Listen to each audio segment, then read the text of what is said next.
I want to introduce you to somebody I think is very, very brave. Courage is contagious. It really is. And when you start seeing people stand up and doing the right thing, but doing it the right way, being peaceful, being loving, and being accurate, those people are going to change the world. They are. They are going to change the world. And we're beginning to see those remarkable people stand. Kathleen Jasper is the founder of ConversationEd.com. This is a place where you can learn about what's happening in our educational system. And she knows because she was in a high school, right? Yes. Yeah. She was in a high school. She was the assistant principal. She saw all the testing. This is back under George W. Bush, and said, this is wrong. When CommonCore really started in, she was done. And I welcome her to the program now. Hi, Kathleen. How are you? Hi. Thank you for having me. I want to start with, this is a way for all of us to come together. It really is a way for us to come together. Yes. Because you're a liberal. You would define yourself as a liberal? If there were specific categories that people can... Hang on. Something's wrong with her microphone. Yeah. Do we have some... why don't you... Kathleen, can you just come over here to Pat's station while we try to figure out what happened, what Stu did to that microphone? Oh, yeah, Stu, it was you. Pat, can you just turn her microphone on, please? Over here, please. I was just trying to protect the administration's educational policies. Yeah, okay, good. All right, so you describe yourself as a liberal and generally probably didn't think we would have anything in common. No, and I've been watching you for many years on different networks, and I know all about you. And when your producer contacted me, I was really excited, but also, trying to figure out where we had some common ground. And I ran out and grabbed your book, and I flipped through it, and it's pretty conservative. But as I was flipping through, I started noticing, I wrote a list of agrees and disagrees, and the disagree list was pretty short. There were some fundamental things that I disagreed with you on, but the agree side was exponentially longer. And so I started to sticky note your book and do what educators do with publications, and wrote a blog about it and got some feedback from some people. And I really think that you and I, no matter what side of the spectrum we're on, agree on some very, very important points. Yeah, here's the thing. We're never ever going to agree as people on everything, and we shouldn't. It makes us stronger when we have differing opinions and we push each other. That's the way it's supposed to work. But you did a remarkable thing. You were basically told, sit down and shut up. Not in those exact words, but yes, you have a job to do your job, and stop causing problems with the system. And you say the system is, I described it to you earlier this morning and love to get your opinion. I think it's evil. I think what's happening to our children and is just flat out evil. It's crushing their souls. I agree. When I see third graders completely freaked out about a test that determines one test determines whether or not they're qualified to go on to fourth grade. And you see babies really that don't even know who they are yet being measured by this one test that generates hundreds of millions of dollars for a testing company and for campaigns. You see that our students are being pawns in a very, very evil, I will say that, game. And the people who stand to benefit are those who make the tests and make the money. And here's where I want to go. I want to focus on the money, because people will always say, on the left and the right, hey, let's not commercialize our kids. I remember when they talked about putting Coke machines into schools, and they were like, hey, let's not have some Coca-Cola machines in there. Let's keep this without any. Excuse me, if they'll pay for the gym, let them put the Coke machine in. Yeah, we do that. Yeah, we do that a lot. This is not about a company paying for a gym or something. This is the testing. And when people ask, why is Jeb Bush so involved? Explain. Again, this is not Glenn Beck. This is somebody on the other end of the spectrum. Explain why. Jeb Bush is a very powerful man. He still has a lot of control in the state of Florida. And Jeb Bush has a foundation, the Foundation for Excellence in Education. And that foundation is heavily tied with Pearson, which is a test-making company. It's also a publisher. Pearson publishes books. So Pearson publishes the books. They build the curriculum, they write the tests, they score the tests, and they store the data. Okay, I want you to understand a couple of things. These tests that are going through CommonCore, this is not the way it used to be when we were kids, where the teacher would give the test and then, she would set it over at night and she'd correct them. No, that's not what this is. If anybody remembers, if you're my age, we had the Iowa tests. And we used to have to fill out the little bubbles and everything else. And then they were sent in, and the teachers had nothing to do with it. That nobody ever thought of. I never even thought of until you start looking into this. Wait a minute. That's a big money-making machine. Who are these people and how much money is being made? When you get into, tell me how many tests our kids are having now. Well, when you're in elementary school through middle school, it'll be, one test at the end of the year. So the teacher doesn't even get the data to do anything with it. So if they're trying to say, well, we use this data to help our instruction, that's a lie, because the teachers don't even get the data and they don't even get specifically what's going on in those tests. There's a 30% failure rate built into those tests. So 30% off the top will fail. And I'm going to speak from a Florida perspective because that's where I practice. Our proficiency rates mirror that 30% failure rate. In fact, it's even bigger. And then when the kids get to high school. Now listen to this. This is really important. I want you to know every time every student takes a test, it's between $15 and $30 goes to Pearson. $15 to $30 for every child taking a test. It's not the teachers at the mimeograph machine and the red ink anymore. This is $15 to $30 per head. Do the math. Once a year, every student. But when they get to high school, listen to this. There are several tests. Students will take the FCAT, which is our state test right now. It will turn into the FCAT under CommonCore will now become another test. And the company that has that test is called AIR, A-I-R. And they're actually field testing those items in another state in Utah, that doesn't have the same demographics that we do in Florida. It's very different. And demographics matter when you're talking about proficiency rates. And every study out there will tell you that. You should not field test items in a place that doesn't look like your state. No, Utah is very different. If you're going to standardize, then, So, okay, so they now will take the FCAT, which will turn into another test for the Florida standards, which are really the CommonCore standards with Florida's name on top. They're the exact same standards except for a cursive standard and a couple of standards regarding calculus they changed, but the rest of them are the same.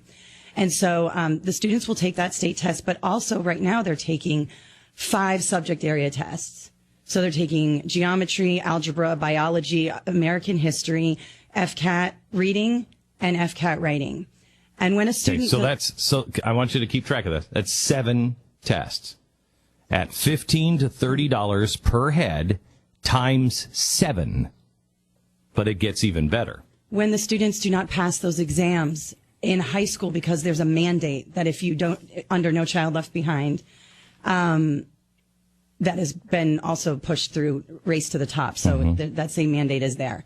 If they do not pass those required tests, they have to continue to take them over and over again. And in high school, and that's my area, students are retaking tests 3 to 5 times a year, depending on the test. They're literally just testing all the time. And every time that student retakes the test, the district pays for that test.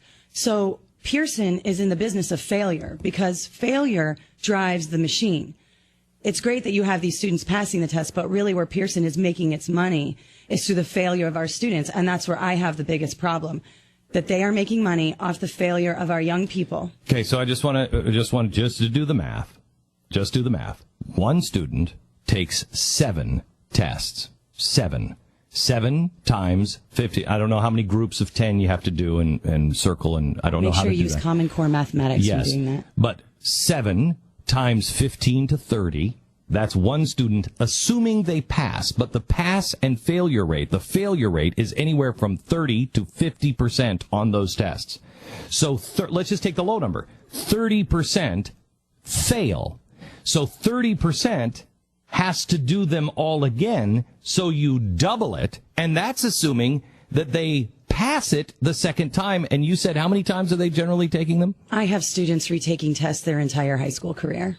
I mean, they start taking tests and they don't stop until if they graduate, and it's monthly, daily. So they are taking these tests at $15 to $30 a pop. So again, why is this? Why are we doing this? It's money. It's money. The people behind it are making a fortune off of your children just in the testing.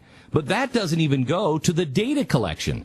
Anyone will tell you, I have lots of data available to me should we decide to use it. We have never sold anything.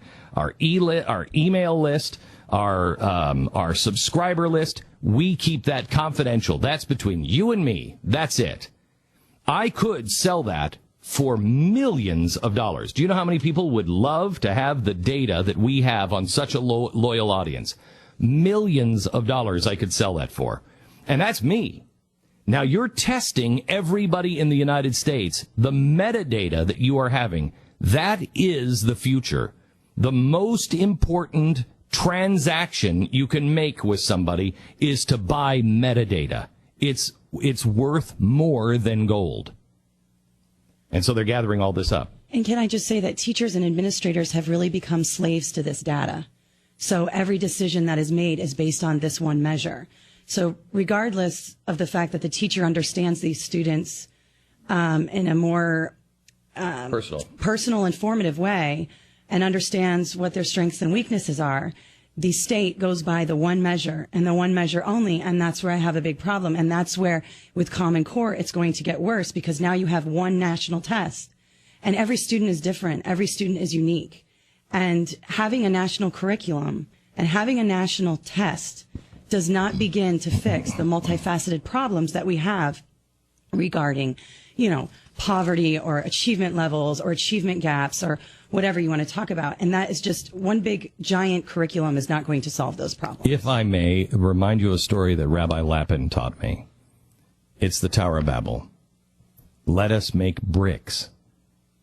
Remember, it's a politician saying, let us make bricks. What politician stands in front of people and says that and expects them to get behind it? Yeah, I'm for you. Yeah, we're going to make bricks. Let us make bricks. And we will build a tower to reach the sky. What you don't understand is people are stones. They're all different. They're all individual. What the king was saying was, let's take all of these stones, all of these people, and if we just make them all the same, and we can just cut off all the edges and make sure that everyone conforms, we can build a tower to the sky. And God, out of his compassion, not anger, compassion, came down and scattered the people. That's the story of the Tower of Babel. What is happening? Conform, conform, conform. You're not a stone, you're a brick. Period. Because there are people that can do anything then. You have a stupid group of people who can't think their way out of a paper bag, can't do anything but follow directions and take a test. That's it. And you have these poor teachers. I mean, anybody who thinks we're bashing teachers, tell me how teachers feel. Teachers are completely fried with this process. Their autonomy has been stripped from the classroom. They have no choice but to teach to a test because they want their students to be successful, because the consequence is the student doesn't pass the test in third grade, that student is held back. So their hands are tied. They have to teach to exactly what is on that test. And teachers, all they want to do is do the creative work that they know to be the right thing to do. And I have seen the most amazing work in classrooms. And we all know there are differences in teachers. We all know. And they were the ones that connected with us on a one-to-one basis, and they just could package things in a really creative way. We all grew up with those. That's gone now. Teachers are being made into bricks as well. They're not stones. They're all bricks. So they're all cookie cutter, and their hands are tied. Can I ask you, you cut your salary. I mean, you don't have a salary now, no, but no salary. Your family income has been cut by more than half. And I heard the numbers, and, your husband is not making a lot of money. You were not making a lot of money. Together, you're doing okay. Yeah, we're doing good. But your husband's not making, he's a teacher. Right. And he's in the trenches. He works with the most challenge students. So here you are. They say conform, and you say, no, I quit. What has happened to your life financially? You know, we've had to definitely make cuts. I live a great life. I love my life. I'm not really attached to the money anymore. I'm more attached to the awareness and the message that we're trying to spread and the solutions that we're trying to bring. It was a sacrifice to do this. Huge. It was scary. There were nights, and you know, I think about you a lot. You left a major network. I left my own, my safety net. It's a scary thing to step out on your own and kind of, but it's essentially walk off a cliff. Yeah. But when you believe in something and when you know something is wrong, I mean, I had conversation ed, and I was writing these blogs about Pearson and Jeb Bush and all the wrong things that were going on with our students. And then I was getting up at 6 o'clock in the morning and putting on my pencil skirt and heels and going to school and imposing those bad practices onto the students. And finally, after a few battles that I was losing, I finally said no more. And so now I really want to work with people on the solutions. And that's why I really enjoyed your book. Although there were things that I didn't agree with 100%, the solutions piece in the book, I really did, specifically about using your voice and not getting in the machine and allowing the machine to run your life and to run your children's lives. To use your voice, use what you have, speak out locally, get with your PTA and your SAC committees, you know, and opt out of the test. And you don't have to do what the machine is telling you to do. You do not have to do what the machine is telling you to do. And teachers and students together and administrators, because I know a lot of really amazing administrators that want to change this system, get together and start saying no. Superintendents, there are superintendents all over the country that are working with parents and students to opt out of these tests. There are governors that are saying no to CommonCore because they don't agree with the amount of testing in the standardized curriculum. There are people out there that want to bring the autonomy back and bring back the curriculum to a local control. And I agree with you wholeheartedly on that. I think students should be brought in and say, what do you want to learn today? I think that we should have teachers and students working together to build the curriculum and assess students differently because they're all different. Her name is Kathleen Jasper. She's going to be joining me at 5 o'clock tonight on the program. She is the founder of ConversationEd.com. ConversationEd.com. She's a brave woman.